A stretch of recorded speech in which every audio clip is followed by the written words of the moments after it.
কক্সবাজার যাওয়ার পথে আমাদের সাথে যে এরকম একটা দুর্ঘটনা ঘটবে এটার জন্য আমরা কেউই প্রস্তুত ছিলাম না। তো কী এমন হলো সেটা জানার জন্য অবশ্যই পুরো ভিডিওটা দেখতে হবে। হ্যালো এভরিওয়ান, আসসালামু আলাইকুম। চলে আসলাম নতুন একটা ব্লগ ভিডিও নিয়ে। যেহেতু আপনাদের ভাইয়ের কলেজ থেকে আমরা প্রোগ্রামে যাচ্ছি কক্সবাজার, তো আমি কলেজে চলে আসলাম, এখান থেকে বাস ছাড়বে।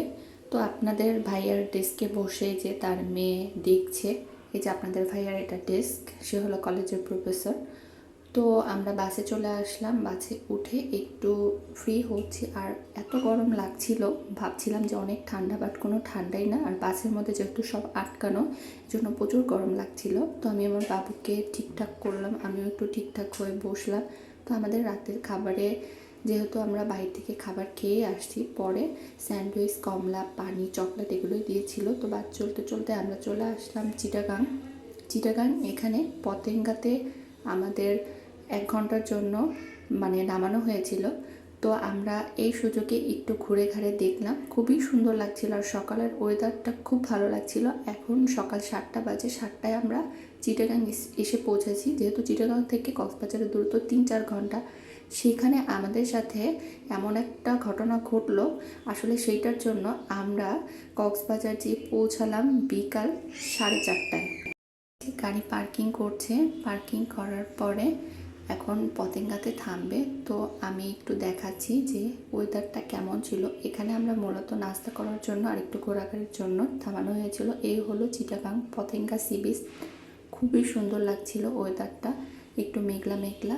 নামার পরে মনে হচ্ছিল যে না, শীত আসলেই এদিকে আছে, খুব ঠান্ডা লাগছিল।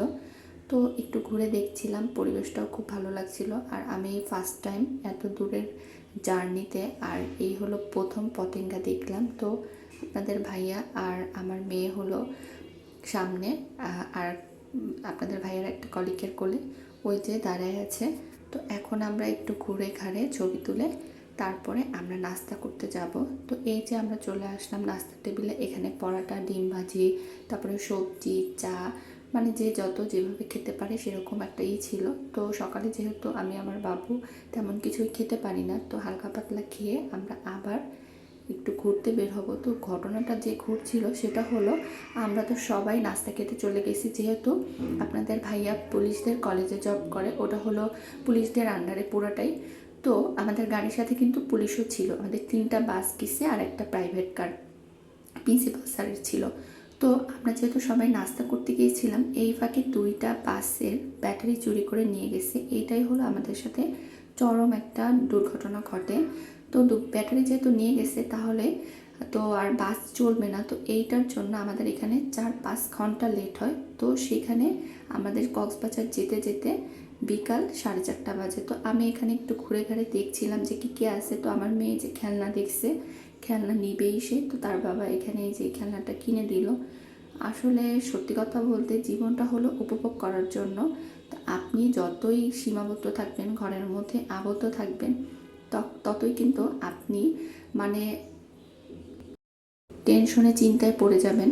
আপনি যখন বাইরে বের হবেন তখন আপনি এইসব টেনশন থেকে মুক্তি পাবেন। তো বাস যাচ্ছিল, আমার মেয়ে বলছিল আর বাসে যাব না। তো দেখতে দেখতে চলে আসলাম অ্যাটলিস্ট কক্সবাজার। তো এই যে আমরা এখন হোটেলে চেক ইন করবো, এটার জন্য চাবি নিচ্ছিল।